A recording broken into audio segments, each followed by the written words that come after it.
କାହା ବାଡ଼ିରେ ପଶି କୋଳି ଚୋରି କରୁଛୁ ଜାଣିବାକୁ ଯଦି ଚାହୁଁଛନ୍ତି ଭିଡିଓକୁ ଶେଷ ପର୍ଯ୍ୟନ୍ତ ଦେଖନ୍ତୁ। ତ ହ୍ୟାଲୋ ସାଙ୍ଗମାନେ, ମୁଁ ଦୀପା ଆପଣମାନଙ୍କୁ ୱେଲକମ୍ କରୁଛି ମୋର ଆଉ ଗୋଟେ ମିନି ବ୍ଲଗ। ତ ଆମେ ସମସ୍ତେ ବାହାରିଲୁ ବିନୋଦ ବିହାରୀ ମନ୍ଦିର ବୁଲିବା ପାଇଁ। ତ ଦୀର୍ଘ 45 ମିନିଟ୍ ପରେ ଆମେ ପହଞ୍ଚିଗଲୁ ବିନୋଦ ବିହାରୀ ମନ୍ଦିର ପାଖରେ। ତ ସାଙ୍ଗମାନେ ମନ୍ଦିର ଭିତରେ ତ ବହୁତ ସୁନ୍ଦର ଦେଖାଯାଉଛି। ସାଙ୍ଗମାନେ ମନ୍ଦିର ଚାରିପାଖ ପୁରା ପାର୍କ ପରିକା ଦେଖାଯାଉଥିଲା। ମନ୍ଦିର ଭିତରକୁ ଯାଇଥିଲୁ। ମନ୍ଦିର ଭିତରେ ତ ରାଧାକୃଷ୍ଣଙ୍କ ମୂର୍ତ୍ତି ଥିଲା। ତ ସାଙ୍ଗମାନେ ଆମେ ଚାଲିଲୁ ଏବେ ମନ୍ଦିର ପୁରାଟା ବୁଲିବା ପାଇଁ। ସାଙ୍ଗମାନେ ମନ୍ଦିରଟି ବହୁତ ପୁରୁଣା ଥିଲା କିନ୍ତୁ ବହୁତ ସୁନ୍ଦର ଥିଲା। ତାପରେ ମୋ ସାଙ୍ଗର ଘର ସେଇ ମନ୍ଦିର ପାଖରେ ଥିଲା, ସେ ମତେ ଦେଖା କରିବା ପାଇଁ ଆସିଥିଲା। ତାକୁ ଦେଖିକି ତ ମୁଁ ବହୁତ ଖୁସି ହେଇଗଲି, କାରଣ ଆମର ବହୁତ ଦିନ ପରେ ଦେଖା ହେଇଥିଲା ସେ। ତାପରେ ସେ ମନ୍ଦିର ପାଖରେ ମତେ ଚାରିଆଡେ ବୁଲିବା ପାଇଁ ନେଇଗଲା। ଏବେ ଚାଲିଲୁ ଆମେ ସବୁ ମନ୍ଦିର ବୁଲିକି ଦେଖିବା ପାଇଁ। ତ ସାଙ୍ଗମାନେ ନଈ ପାଖରେ ଗୋଟେ ହନୁମାନ ମନ୍ଦିର ଥିଲା। ସେଇ ହନୁମାନ ମନ୍ଦିରରେ ଆମେ ଟିକେ ଚନ୍ଦନ ଆଣିକି ଲଗେଇଦେଲୁ। ଚନ୍ଦନ ମୁଁ ଲଗେଇକି ଆଉ ସମସ୍ତଙ୍କୁ ମଧ୍ୟ ଲଗେଇ ଦେଇଥିଲି। ତାପରେ ଆମେ ସମସ୍ତେ ଚାଲିଗଲୁ ନଈ ଦେଖିବା ପାଇଁ। ନଈ ଦେଖିବାକୁ ଯାଇଥିଲୁ, ହେଲେ ନଈରୁ ପାଣି ଶୁଖି ଯାଇଥିଲା। ଛାଡ, ଆଉ କେବେ ଆସିଲେ ଆଉଥରେ ପୁଣି ନଈ ଦେଖିଦବୁ। ତାପରେ ସବୁ ବୁଲାବୁଲି କରିସାରିଲା ପରେ ଆମେ ଆସିଗଲୁ ମନ୍ଦିର ଭିତରକୁ। ମନ୍ଦିରରେ ନନା ତାଙ୍କର ପୂଜା ଆରମ୍ଭ କରିଦେଇଥିଲେ। ପୂଜା ଷ୍ଟାର୍ଟ ହେଇଯାଇଥିଲା, ସେଥିପାଇଁ ଆମେ ଗୋଟେ ଜାଗାରେ ବସି ଯାଇଥିଲୁ। ମାନେ ଆମେ ସିନା ବସି ଯାଇଥିଲୁ କିନ୍ତୁ ଗୁନୁର ବସିବାର ମୋଟେ ଇଚ୍ଛା ନାହିଁ, ସେ ତ ତାର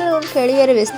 ଫେରିବା ବାଟରେ ଆମେ ଗୋଟେ ଦେଖିଲୁ ଜଣକ ବାଡିରେ କୋଳି ଗଛ ହେଇଛି। ଆମେ ସେଠି ଚାଲିଲୁ ଏବେ କୋଳି ଚୋରି କରିବା ପାଇଁ। ଦେଖିବୁ ପୁଣି ଚୋରି କରିବୁନି, ସେଇଟା କଣ ହେଇପାରିବ କି ସାଙ୍ଗମାନେ। ତାପରେ ଭାଉଜ ଚାଲିଗଲେ କୋଳି ପାରିବା ପାଇଁ। ଭାଉଜଙ୍କ ଦେଖା ଦେଖି ମୁଁ ଟିକେ ସାହସ ମାରିକି ମୁଁ ଚାଲିଗଲି ଟିକେ କୋଳି ପାରିବା ପାଇଁ। କୋଳି ପାରି ସାରି ଏବେ ଆମେ ଚାଲିଲୁ ଧୋଇବା ପାଇଁ। ତାପରେ ମୁଁ ମୋର କୋଳି ଧରି ଚାଲି ଆସିଲି ଖାଇବା ପାଇଁ। କୋଳି ଖାଇଲୁ କିନ୍ତୁ କୋଳି ଏତେ ଖଟା ଥିଲା ଯେ କହିବାର ନାହିଁ। ସାଙ୍ଗମାନେ କୋଳି ସିନା ଖଟା ଥିଲା କିନ୍ତୁ ଚୋରି କରିବାରେ ମଜା ଥିଲା। ମନ୍ଦିରରୁ ବାହାରି ଏବେ ଆମେ ଚାଲିଲୁ ଘର। ଗାଡି ଭିତରେ ବସି ଆମେ କୋଳି ଖାଇ ଖାଇ ଘରକୁ ଏବେ ଚାଲିଲୁ। ସାଙ୍ଗମାନେ ଭିଡିଓଟି ଯଦି ଆପଣମାନଙ୍କୁ ଭଲ ଲାଗିଥିବ ଲାଇକ୍, ସବସ୍କ୍ରାଇବ, କମେଣ୍ଟ କରିବାକୁ ଭୁଲିବେନି। ରହିଲି, ଜୟ ଜଗନ୍ନାଥ।